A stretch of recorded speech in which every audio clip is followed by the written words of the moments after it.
All right, so we're going to go ahead and get started. I know people are still kind of trickling in, but just want to say welcome and thank you so much for joining us virtually today amidst social distancing to hear from the amazing women of Hey Nasreen and Law of Fashion blog. We hope that you and your loved ones are healthy, and we thank you for staying home with us and tuning in. My name is Jacqueline Mittman, and I'm an optimization and influencer strategy specialist on the influencer development team here at Reward Style. So Like to Know It is partnering with their community to recruit and continue expanding their network of influencers, tastemakers, creators, and stylists. Nasreen and Nina, as our Petite Community influencer, are both here this evening to share their unique stories with you and inspire you to turn influencing into a viable career. As many of you know, Julia Galvin of Uniquely Jules was supposed to participate in our panel this evening, but she unfortunately was unable to join us as she was called in last minute for jury duty. So we wish she was here tonight. So unfortunately, it's just, we're gonna go move forward with Nasreen and Nina, which we're so excited to have with us.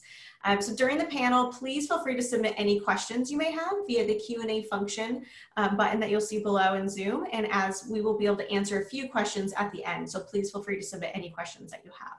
And without further ado, please give a warm welcome to Nasreen and Nina. Hi. So we're going to go ahead and jump into the first question. So tell me about your backgrounds and how you got into the influencer space. What were each of you doing when you first became content creators? And let's go ahead and start with Nasreen. Hey, everybody. So I was honestly kind of at an interesting point. I had been a stay-at-home mom for almost 10 years at the point where I started my blog. I quit my pharmaceutical sales job when I had my first child, who's now almost, actually I'm going to age myself, I'm not even going to say. But I loved being a stay-at-home mom, and I knew that I wanted to, in some capacity, continue with that. I helped my husband open his dental practice, and I was kind of working off and on, but which I enjoyed. I loved having something that kind of was like a side thing. But once I had my third child, I knew that I didn't want to just be gone all day long. I wanted something that I could do from home. And I've always loved sharing tips and fashion finds, like with my girlfriends for so many years. And so after just a lot of encouragement from them, I decided to just go for it and start sharing some of those passions here and just kind of seeing what happened. Yeah, it's great. It's so nice that it allows you that flexibility to sort of be a full-time mom and still be able to do your passion. Definitely. Nina, let's go ahead and hear from you. Hi, Nina from Law Fashion Blog here.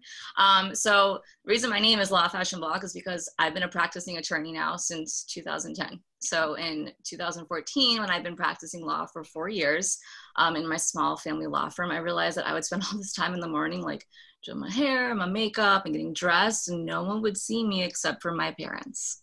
And it became one of those moments where I'm like, if your friends don't see your outfits, did it ever really count? So I kind of wanted to start sharing more outfits, and workwear outfits, and like outfits I wear on the weekends on Instagram just for fun. But I had like zero idea it could make me any sort of money whatsoever. It was just for fun to start. Yeah, you definitely have to have that passion, right? It needs to be fun to be able to do this. And then it eventually turns into a career, which is really exciting. Absolutely. So as I understand it, you are both part-time content creators. Can you tell us more about your full-time commitments and how you find balance between your part-time passion, content creating, and your full-time commitments? Nasreen? Yeah, so like you said, I consider myself a part-time content creator and a full-time mom. I love that sharing things that I've always just been passionate about has turned into a real career for me. And I'm thankful for that, and it has a lot to do with Like to Know It. And I love that I have the flexibility to do what I want, how I want, and when I want. I do have to say that I work very hard as a blogger, and it is a big time commitment, but I'm able to kind of just like work around my family's schedule, which is priceless. And I've always been able to be at the kids' school when I want to volunteer or pick them up, all while kind of running this side hustle. And I often work like when they're in bed at night, or, you know, when they're at school, when they were at school. I've just always found a way to make it work. A lot of time goes into this, but I'm a true believer that if you are passionate about something and it is authentic to you, that you can it will fit nicely into your lifestyle. And I'm just thankful to have like a supportive husband, family that kind of helps me be able to do what I do. Yeah, that support system is so necessary in doing this, truly. And Absolutely. Nina? Absolutely. So when I was balancing my full-time career, being an attorney and doing blogging on the side, it was difficult because I couldn't devote 100% of myself to either one. I couldn't decide what I wanted to give my all to between law and blogging, and nothing really pushed me over the edge either way. So I was kind of always like straddling the fence between the two. I had Emerson, my little curly haired mini me, in 2017, and I was fortunate enough to be able to take her into my office because my parents work with me. But while still being fortunate in that aspect, I wasn't able to put my focus into my work as an attorney, and my work hours were suffering and I wanted to give attention to my daughter and give her the attention that she needed.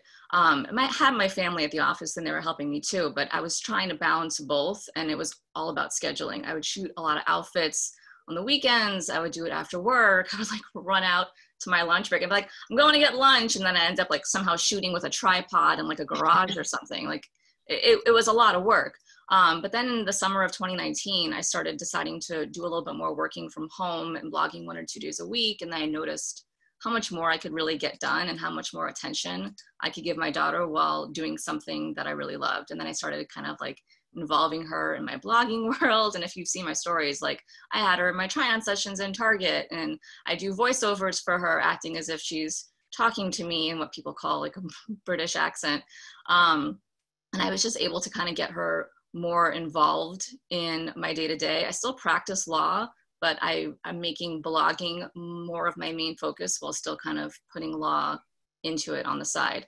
On my stories, I also do a segment called Lawyer Up, where I actually give women, sometimes men, free legal advice in Florida, because I know how expensive lawyers can be. So that's a segment I do on my stories right now. Yeah, that's really incredible. And it's kind of like what you're saying, there's so much work that goes into it, but when you have that passion, you're really able to commit that time to it. And it just makes such a big difference when you actually enjoy doing something that you love. Yeah, absolutely. So let's kind of dive in here. Why don't you tell us what a typical week looks like for both of you? Nasreen, I'll go and let you start. Yeah, so I feel like that's the kind of the beauty of this gig. Like each week can be totally different. And I kind of love that. Some weeks are just crazy, and other weeks I take it a little slower. But typically for me on Sunday evenings, I'll sit down, look at my week, and kind of plan out when I'm going to shoot some of the content that I need to shoot. As a mom, I'm just always kind of trying to like balance it all. And I've gotten so much better at planning like several weeks out, which is super necessary when you talk about like shooting for brand collaborations or filming try-ons or linking everything that we link and that sort of thing. But if planning ahead has definitely allowed me to like just have a better work-life balance. I'm lucky, I always say this, but my parents and my in-laws like live in my neighborhood, which is amazing. And so they are such a big help to me with the kids. And then something else I did this year is I hired on a part-time assistant to help me with my blog on some of the back-end stuff. And that has been such a huge help for my business and just for my work-life balance and kind of helping me with my scheduling. But it is busy. Like, I'm not gonna lie, it is a busy gig. Like, it's a lot, but I love it. So it's worth it to me. Yeah, a lot of multitasking. I feel like you have to become the queen of multitasking to be able to do this. Yeah. And Nina? That's so nice. I'm trying to convince my parents to move into my neighborhood too. Just so I can have that extra help. But they're like, no, not gonna happen. But as far as my work week, yeah, I don't sleep that much. I'll say I put in way more time into a typical work week blogging than I did as a full-time attorney, which sounds crazy, but I probably do work probably 12 hours a day, every day. And that's all voluntary, I know, but that's how much work we put into it. My typical work week is planned out every single Sunday, sometimes weeks ahead of time, depending on contract commitments. What people don't realize is how much work we actually do behind the scenes. You know, we're reading contracts, we're making sure we keep up with commitments, we're getting input from our followers as to what they want to see, we're researching the trends and demands of retail, we're looking up analytics, we're shopping, we're reading reviews of products, testing products to make sure that we love them, we're scheduling when we want to share those products, we're filming stories for brands to get approval, shooting Instagram posts and Instagram stories days, if not weeks ahead of time to get approval. I do a weekly accounting every week to make sure that I'm on track with my finances. I'm filming try-on sessions, I'm editing photos, linking everything, and it takes a lot more time than it looks. I feel like we make it look a little bit easier than it really is. And then this is all for me on top of being a lawyer, stay-at-home mom, and a wife. So that's why I said I don't sleep that much. But days when I do have legal commitments as well for my work, I have to schedule those as well as weeks in advance, along with my blogging commitments, to make sure that everything gets done. Like, you got to have a planner. Absolutely. Plan everything out. You don't have a planner, you're done. Forget about it. Yeah, exactly. Yeah, it's definitely necessary. I mean, there's a lot of things, like you said, that go on behind the scenes that people just don't see, but really being, planning ahead and really having, knowing what needs to be done. But then again, that passion to be able to drive you to keep on going is really so important to be able to succeed. Absolutely. So Like to Know It was created to both help you power your influencer business and provide consumers the answers to the questions that they're always asking, which is, where did you get that? So how has Like to Know It helped you become the influencer that you are today? Nasreen? So I've been using Like to Know It much before I ever started doing what I do. I love it. And for me, it has given me and my business, like just a way to share things that I already love with, like on a larger scale. I've always been that friend that when I find a good sale, I'm like texting it to all my girlfriends, or if I find a new mascara that I love, I'm like, oh, you girls have to try this. And I feel like that's kind of what I'm doing, but just on a much larger scale now. And it just streamlines everything into one place. And it has turned, I guess, a passion really into a business. It's given me that ability. Yeah, absolutely. And it really is. It's kind of like shopping with your friends, right? It's like you're just sharing everything, and everyone in the app who follows you is sort of like friends that you're recommending things. So Totally. Nina? I remember when I first started blogging, one of my main things that I wanted to do was become part of Like to Know It and Reward Style. And I still remember exactly where I was sitting in my office when I got that email that I got accepted to Reward Style. I was like, Mom, I got it. Like, I was like so excited. I remember like the first thing I shot, like it was just like a huge moment for me. This was back in like 2015. It was just, it's crazy that like I'm now sitting on this panel talking about it. But it's just helped me so much achieve goals in blogging I never even thought I would have, whether it's working with certain brands that I've loved and trusted, meeting some amazing bloggers that I'm lucky enough to call my friends, or even helping me take that leap from a profession, which is a great profession. Don't get me wrong. Law is an amazing profession, but taking the leap from law, which is something that I was very stressed out about. And it was just having wear and tear on, me as a mom and everything, taking that leap from law into doing something that gets me going in the morning and that gets me excited. I love blogging. I love sharing with everybody. And I will even do this kind of stuff like on my birthday. I get excited to do this. So Like to Know It actually helped me make blogging an actual career for me. That's really awesome. Yeah, I love it. I know we always hear stories of people that say like, oh, I'm on vacation, but I'm still doing it because, you have to have that passion to drive it. And so when you enjoy doing it, you'll do it wherever and whenever you are. Yeah, absolutely. So when you think back to when you were first starting out, what do you think was the biggest challenge that you faced and how did you overcome it? I'll start with you, Nasreen. I feel like for me, honestly, my first challenge in just getting started was pushing myself out of my comfort zone, not worrying what other people might think. There's nothing natural for me, at least, about taking photos of myself in an outfit. It still isn't. I still am like, oh, let's wait for those people to walk by before I take this picture. It's probably, I'm not gonna lie, my least favorite part of this job. But I knew what I wanted to share. I wanted to share easy, everyday outfits for the everyday girl, everyday mom, just outfits that were attainable to either to buy or to recreate with pieces that you may already have in your closet. And so I've always just kind of stuck with that. I think that the photo part was a challenge for me. And then I also think another challenge that all new bloggers have is, and I get contacted about this often by bloggers starting out and they're like, well, I don't have a following and, I'm not a big blogger. And I remember feeling like that too, thinking that if you don't have this large audience, that you're not reaching people. And I can say that is honestly the furthest thing from the truth. Your influence is not gauged by the number of followers you have. I've actually found that truly connecting with people just one-on-one is a true test of your influence. And I think that, I have girls that followed me when I had 10 followers and they stuck around because we have a connection. And I think connecting with your audience is more important than the number, and just don't focus on that. Be true to yourself, be authentic to who you are, and be honest, and your following will come. It takes time. It does not happen overnight. Nina and I have been doing this for a long time, and I think that takes time. Yeah, absolutely. Time's a big aspect of it. And really it's building that trust with your audience. Like you said, they get to know you and they trust what you're recommending. So it's so important. And sometimes it doesn't require a big audience to be able to have that. So that's a very good point. Nina, I'll go ahead and let you jump in as well. I would say as far as my biggest challenge is figuring out like what my audience, who my audience was and what they wanted. So when Instagram first brought Instagram stories, I felt like it opened up a whole new world and a whole new approach for me to be able to connect to our audience. And just like as Nasreen said, it's connecting to your audience, which is the most important thing. And I didn't realize that when I first started, was how to connect to people.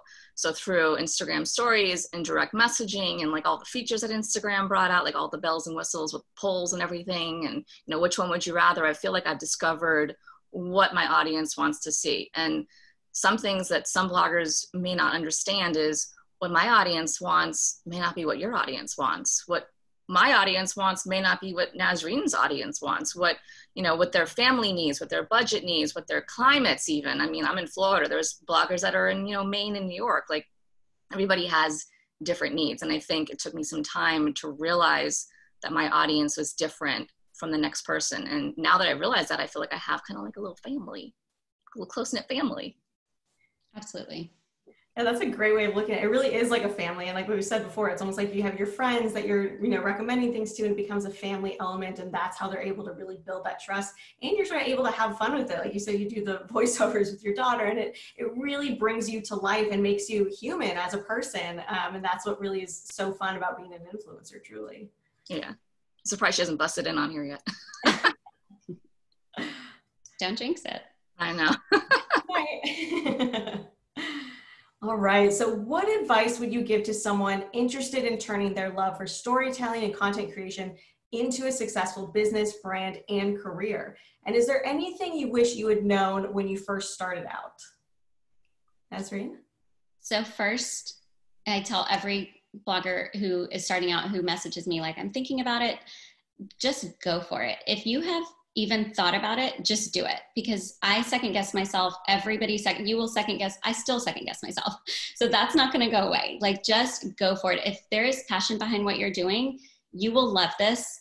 You will love doing this, and your audience will see that. And second, like, as cliche as this is, like, it is very cliche, but just be you. There are so many bloggers out there. What makes each of us unique is that no one else can be us. You know, you can piggyback off what other people are doing. That's not unique. If you just, you know, be you, it goes so much further, you know, and authenticity is just so important to me. And that, like I was saying earlier, it just connects you to your audience in a way that I really didn't even realize when I started this. I feel like some of the girls that follow me are like my friends, like, well, a lot of them, like we've just, you know, some of them have sent me pictures when they were like, their kids they were first having kids, and now I see them. I don't know. It's just like a connection that, it's just special. Like, I don't think you can do that with many other careers. And, you know, with that authenticity and just being you, I think comes a lot of trust. And that trust is so key in influencing, because I know myself and Nina and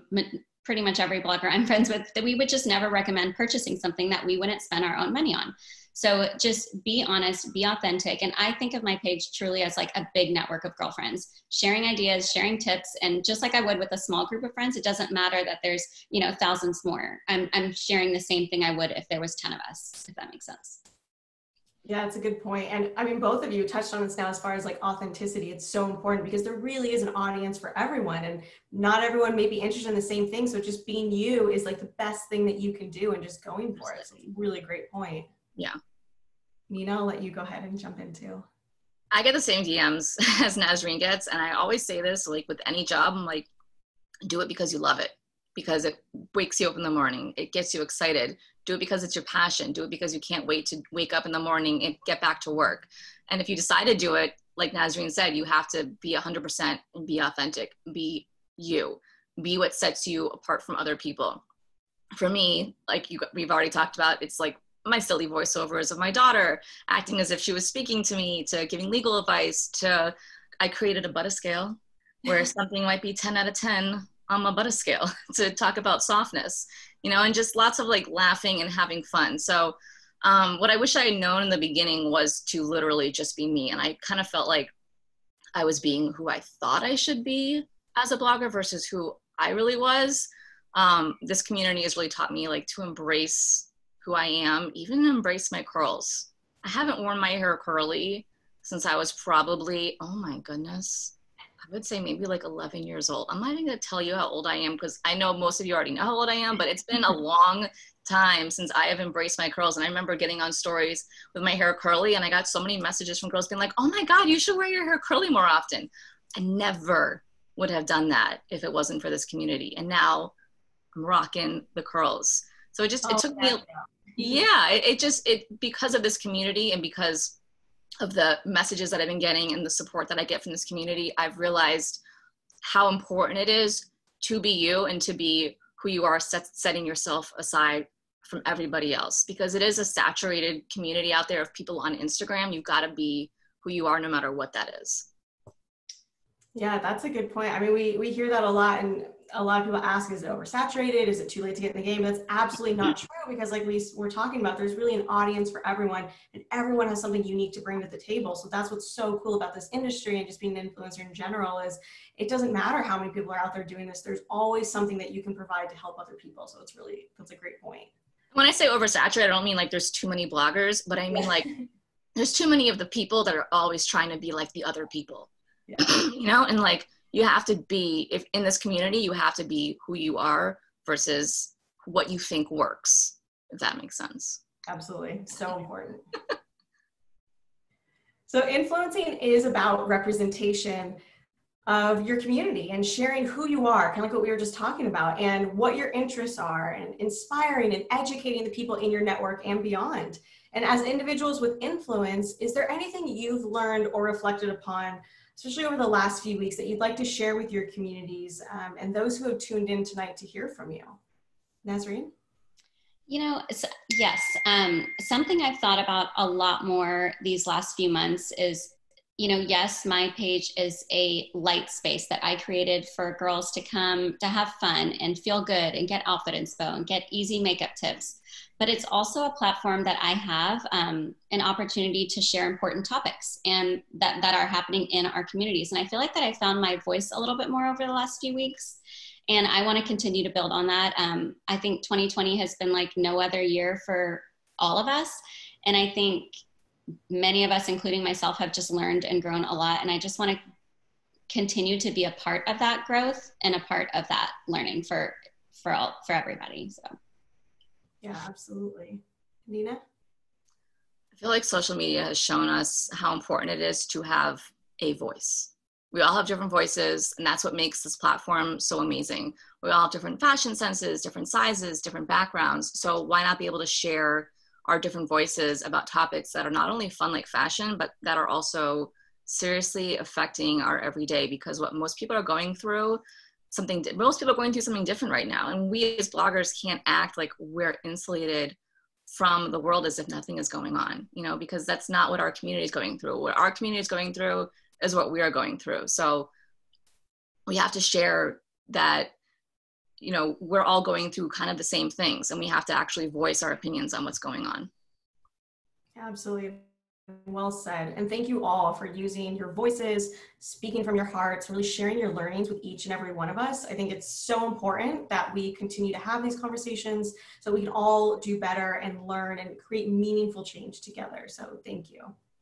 And on that note, we want everyone tuning in for our panel event to apply to become an influencer if you haven't already. So if they can to embrace and influence their communities, there's so much that you can do as an influencer. So can you tell us your audience, followers, apply and reward style, kind of your hopes of growing the petite influencer community and why it is so important more than ever, really?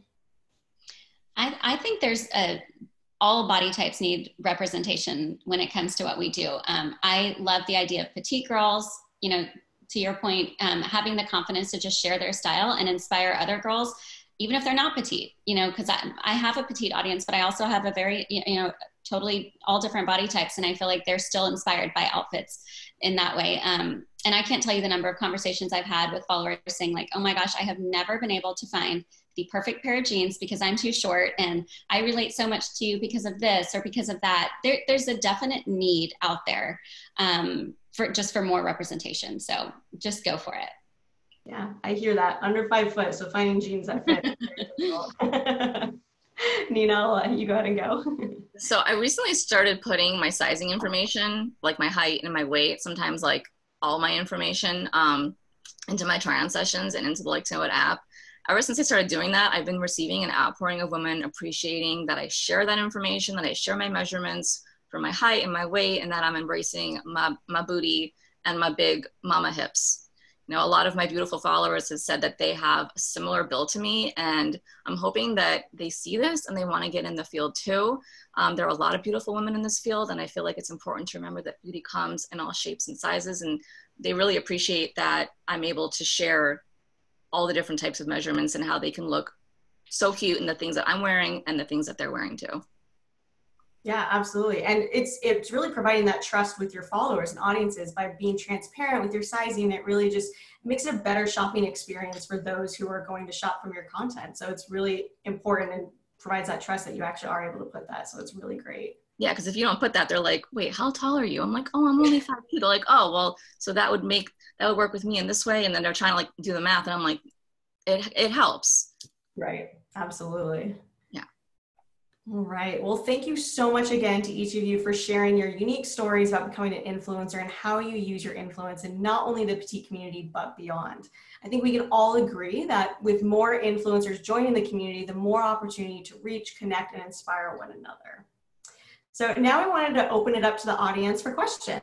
So we've seen you adding questions, lots of questions coming up, and we do have time for a few. So let's go ahead and look into some of these questions.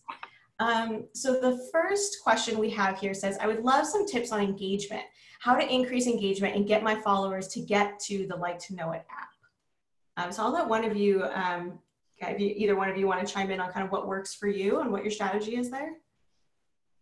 How to increase engagement? Go ahead, Nasreen. Yeah, I can start. In terms of increasing following in the app, I think it's crucial to have important information in the app. I don't, like Nina said, like sharing sizing information, it can sometimes get redundant to share it on each story screen of each piece I'm trying on, and so what I always make sure to do is put all of that information in the app, or like if I'm sharing a beauty tutorial, I'm going to put all that information in the app so that it's going to drive my followers to the app to get that information. And I think it's like it's like a learning curve, like a training process, like to train your audience to shop that way. Cause I also don't have all day long, being a mom and running this business to answer DMs all day long. My audience knows that if I'm wearing something that they're interested in, they can find it in the app. They kind of know that. And I think it's driving them to that constantly and consistently. Yeah, it's definitely the education that plays a big part of that. Yeah, I think to add to what Nasreen said is as far as keywords go, if you're doing an outfit, you don't just want to have like the link to the Like to Know It. You want to say like white eyelet top. You want to say like summer outfit. You want to say like bikini, palm print bikini, beach hat, like do as much words as possible because people are searching in products tab. And when they're searching for products, they're going to end up finding you if you describe it. I've seen so many bloggers where I don't understand. They just literally put the Like to Know It and then a couple of hashtags and they're done. I'm like, you got to describe as much as possible. And that's how people find you in the Like to Know It app. And then as far as engagement on like your page, I have found that not only doing the try-on sessions helps with engagement so much, but like showing people what you're going through on a day-to-day and having fun with it and not just like coming on, be like, I just want to pop on and say hi. Like you got to like have something to engage people with. Like we're showing people like the houses we're looking to move. I was showing people houses and I got a lot of engagement on that way. And the Instagram algorithm shows you stories of people and photos of people when they see that you're engaging with that person. So you want to create stories that gets your followers to engage. I'm very handsy right now. I don't know what's going on, but when I get excited about something, I get like my hands I almost. I use my hands a lot. Like I noticed when I started engaging more with bloggers who I didn't normally engage with on DMs and comments, Instagram started noticing that and they started showing me that person more and more and more. So you want to create something that gets people to send you messages, that gets a communication going. And they're in my hands again. If that makes sense. Those are all really great points, very valuable points. Okay, so the next question we have, and this is actually a really good one, if either of you want to answer this, and it says, how can I figure out what my niche is? that takes time. That takes a lot of time to figure out. It took me, oh God, that's a nice face. That's why I need Botox. It took me about 5 years to figure that out, honestly. I did not know. And that's the whole thing about doing the Instagram stories and the polls, is to figuring out, not only figuring out for yourself, like what you love, but figuring out what your followers want to see. So it takes a lot of time. It's not something that you're going to get overnight, but I feel like, you know, it could be home, and you'll know if you want to do home. There's some people that are meant to do home, and there's some people that are meant to do fashion. I'm not. You've seen my setup here, like it's a mess. I'm not meant to do home right now. I'm meant to do fashion, maybe home at some point, but it takes time, and it's going to be organic, your niche. It's not going to be something that's going to be forced. If it's forced, people are going to notice that. I would also hop on that and say that I think you find, like for me, I said that I knew what I wanted to share. I knew what was going to be real for me. But I think within that, there's like little like learning lessons along the way. Like I might share a specific price point and then see like, oh, like people weren't swiping up to that. They're not really interested in, you know, the certain Amazon find or whatever. They might be looking for a higher price point or vice versa. I think you kind of learn that along the way. And, you know, diving into your analytics once you are on, like, if you are on Like to Know It and kind of looking more into that and seeing what your audience is most interested in, that is very, very helpful for me. Yeah, it's a lot of trial and error, right? You kind of have to just figure out what works with your audiences until you really figure that out. And like you said, analytics play a huge part in that and identifying what's actually performing well and working with those audiences. Yeah. So this is another great question. I'd love to hear both of your input on this. And it says, how do you balance being an influencer and keeping some of your life private? I only share what I want to share. Yeah. I mean, that's really what it is. If I control my phone. So if there's certain things that I don't want to share, I don't share them. I mean, I do share a lot. I mean, you see me sharing everything about my daughter and my husband, but there are certain private details that I feel like you don't need to share every single thing. And you can kind of just pick and choose what you want to share while still giving that respect to the people that are saying, well, why aren't you sharing this? You know, there's like a tightrope that you don't want to cross over. So while I share, like my husband and I will do like, you know, marriage Q&As, but there's only so many things that we decide we want to share. But I really haven't seen anybody say to me, well, why aren't you sharing this aspect of your life? We do share a lot. Yeah. I think for me, it's also a time thing. You know, like when I try to do a lot of my work before my kids get home from school, when school was in session. And after that, I just kind of turn off for a little bit until I post for the night. And for me, evenings, you know, I just try to be a little bit more off my phone. And so I may not be sharing. It's more of a time thing, I think, for me. Yeah, that's a good point. And I think ultimately it's just what you're comfortable with, right? Yeah. It just depends on what you're comfortable sharing and whatever you're not comfortable sharing. At the end of the day, this is your business and your life, and that's really up to you and how you decide to share that. Definitely. So this is another good one, is when starting off on Like to Know It, how did you find the products or outfits to post about? I'm just getting started and don't feel like I have enough linkable things. So this is something that I always suggest when you're first starting out, to not feel like you have to go out and buy everything. You know, like I remember when I first started out, I would, you know, go to Loft or go to Old Navy and do try on sessions in the dressing room and take pictures there and post that in the Like to Know It app. And you'd be surprised. People love that one because it's real. Like, you know, that's what we do when we go into a store, we try on things, right? And it's relatable. And it's a great way to be able to show cute outfit ideas without having to go and spend a ton of money on everything. So there's that option. I definitely did that a lot. Or links to similar items. You know, if you're showing like, you know, a cute white tee and sharing it with your new mom jeans, just throwing out ideas. Your white tee is old, that's okay. Like link something similar, you know. Yeah, basics are always an easy way to find similar things, and there's always gonna be similar products that you can link to. So that's a great point. I think you can also, like, because obviously now, at least where I am in Florida, none of my dressing rooms are open. Oh, so yeah, I used to do that. I used to do that all the time. I would love to do try on sessions in Target and Loft and everything. And that was great too. But I think also what you said is linking similar things, but you could also do like collages and stuff like that. But you also don't have to buy expensive stuff. You don't need to have a $200, $300 dress. You can have a $10 dress. You don't need to spend, you don't need to go bankrupt to be a blogger. You can buy things that are extremely affordable and still super cute. And I'm telling you, your audience will appreciate you for that. Yeah, that's a really great point. And truly you're able to reach a wider range of people by featuring items that are affordable and a little more relatable. You're definitely able to reach bigger audiences. So that's an excellent point. Another question we have is, does posting every day really matter? Yes. Yes. Sorry, jumped on that one. In my opinion, I think posting every day does matter. I can see the analytics of what it looks like when I post every day.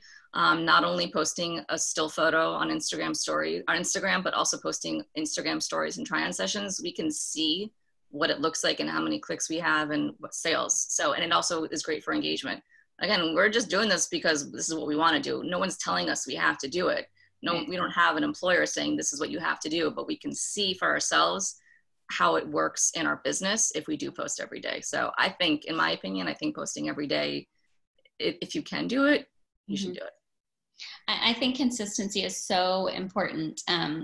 Not to say you have to be doing this all day, every day, like maybe Nina and I are doing a little bit more because we've been doing this for a little bit longer, but I think being consistent and sharing something daily in the app is super important.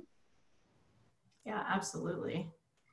Let's see, I'm going through the questions here. So the next one says, let's see. So it says, I am finding it super hard to gain followers that aren't other bloggers or spam accounts. What is your advice to, what is your advice to get my name out there to folks who want to see my content? It's been so hard with the way Instagram has changed the algorithm. I mean, I remember when I first started this, in 2014, I would wake up and get like hundreds of new followers overnight. And the way it's been happening for the last year, I feel like it's just been, and I don't have a perfect answer for that. What I can say is I see a lot of good in joining up with other bloggers that are similar sizes to you. I'm not talking about giveaways. I'm talking like sharing them. Like I would share Nasreen and be like, oh my God, like if you guys don't follow Nasreen, like you need to, she's adorable. She's a mom, she's got kids. Like it's a sense of community will build that following for you. That's one way. And then obviously, linking stuff in to know it app with the keywords and everything and doing hashtags also works. But I feel like sharing other girls in your community is one of the best and most authentic ways to build a following. Absolutely. I completely agree with Nina. I think that is especially these days, a way to grow in terms of Instagram growth. And then, the people that are following you by choice. They're not following you because you're giving away something. They're following you because, oh, this other girl that I like enjoys following her. So I probably will like her content too. So I think it's just a really natural way to grow and have like a quality follower that's following you by choice. Yeah, no, that's a really great point. And keeping in mind too, that in the Like to Know It app, it's people are there to shop. So really it's a totally different game than any social channels. And they're there with intent and a specific purpose. So sometimes it's almost better to drive different audiences to a channel that is going to help your business. And everything else is just sort of promotional and supplementary too, is always a good way to look at it. I think that's all the time we have for today. So thank you everyone again for joining us. If you'd like to learn more about Like to Know It and how you too can make influencing a viable career, I encourage you to visit the link on your screen and someone from the Like to Know It team will be in touch with you. So thank you again for joining us. We hope this was helpful. And Nasreen and Nina, thank you so much for thank you so much for having us. Thank you for having us.